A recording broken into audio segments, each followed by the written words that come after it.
Leviticus chapter 14. The Lord said to Moses, "These are the regulations for any diseased person at the time of their ceremonial cleansing, when they are brought to the priest. The priest is to go outside the camp and examine them. If they have been healed of the defiling skin disease, the priest shall order that 2 live clean birds and some cedar wood, scarlet yarn and hyssop be brought for the person to be cleansed. Then the priest shall order that one of the birds be killed over fresh water in a clay pot. He is then to take the live bird and dip it, together with the cedar wood, the scarlet yarn and the hyssop, into the blood of the bird that was killed over the fresh water. 7 times he shall sprinkle the one to be cleansed of the defiling disease, and then pronounce them clean. After that, he is to release the live bird in the open fields. The person to be cleansed must wash their clothes, shave off all their hair and bathe with water, then they will be ceremonially clean. After this they may come into the camp, but they must stay outside their tent for 7 days. On the 7th day they must shave off all their hair. They must shave their head, their beard, their eyebrows and the rest of their hair. They must wash their clothes and bathe themselves with water, and they will be clean. On the 8th day they must bring 2 male lambs and 1 ewe lamb a year old, each without defect, along with 3/10 of an ephah of the finest flour mixed with olive oil for a grain offering, and 1 log of oil. The priest who pronounces them clean shall present both the one to be cleansed and their offerings before the Lord at the entrance to the tent of meeting. Then the priest is to take one of the male lambs and offer it as a guilt offering, along with the log of oil. He shall wave them before the Lord as a wave offering. He is to slaughter the lamb in the sanctuary area where the sin offering and the burnt offering are slaughtered. Like the sin offering, the guilt offering belongs to the priest. It is most holy. The priest is to take some of the blood of the guilt offering and put it on the lobe of the right ear of the one to be cleansed, on the thumb of their right hand and on the big toe of their right foot. The priest shall then take some of the log of oil, pour it in the palm of his own left hand, dip his right forefinger into the oil in his palm, and with his finger sprinkle some of it before the Lord 7 times. The priest is to put some of the oil remaining in his palm on the lobe of the right ear of the one to be cleansed, on the thumb of their right hand and on the big toe of their right foot, on top of the blood of the guilt offering.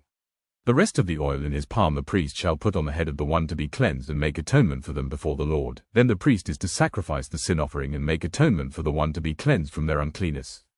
After that, the priest shall slaughter the burnt offering and offer it on the altar, together with the grain offering, and make atonement for them, and they will be clean. If, however, they are poor and cannot afford these, they must take 1 male lamb as a guilt offering to be waved to make atonement for them, together with 1/10 of an ephah of the finest flour mixed with olive oil for a grain offering, a log of oil, and 2 doves or 2 young pigeons, such as they can afford, one for a sin offering and the other for a burnt offering. On the 8th day they must bring them for their cleansing to the priest at the entrance to the tent of meeting, before the Lord.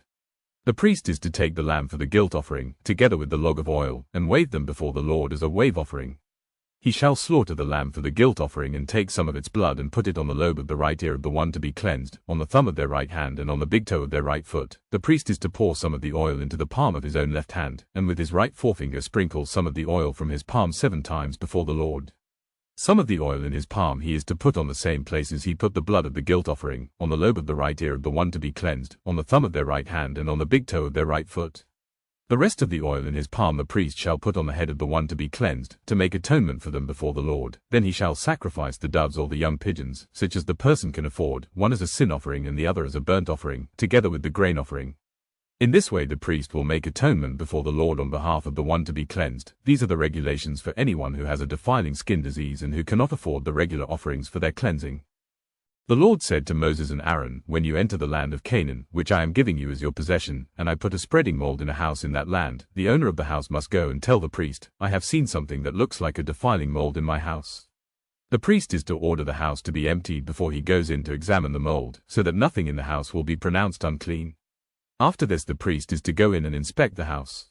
He is to examine the mold on the walls, and if it has greenish or reddish depressions that appear to be deeper than the surface of the wall, the priest shall go out the doorway of the house and close it up for 7 days. On the 7th day the priest shall return to inspect the house.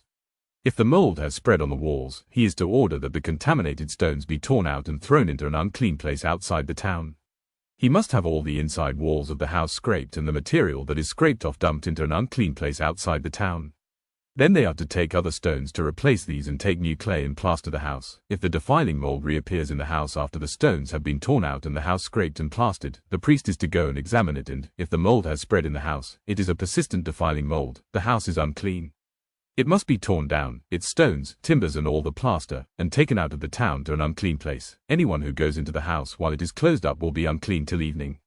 Anyone who sleeps or eats in the house must wash their clothes, but if the priest comes to examine it and the mold has not spread after the house has been plastered, he shall pronounce the house clean, because the defiling mold is gone.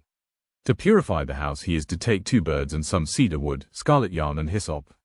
He shall kill one of the birds over fresh water in a clay pot. Then he is to take the cedar wood, the hyssop, the scarlet yarn and the live bird, dip them into the blood of the dead bird and the fresh water, and sprinkle the house 7 times.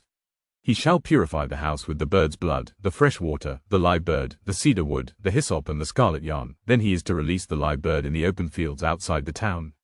In this way he will make atonement for the house, and it will be clean. These are the regulations for any defiling skin disease, for a sore, for defiling molds in fabric or in a house, and for a swelling, a rash or a shiny spot, to determine when something is clean or unclean. These are the regulations for defiling skin diseases and defiling molds.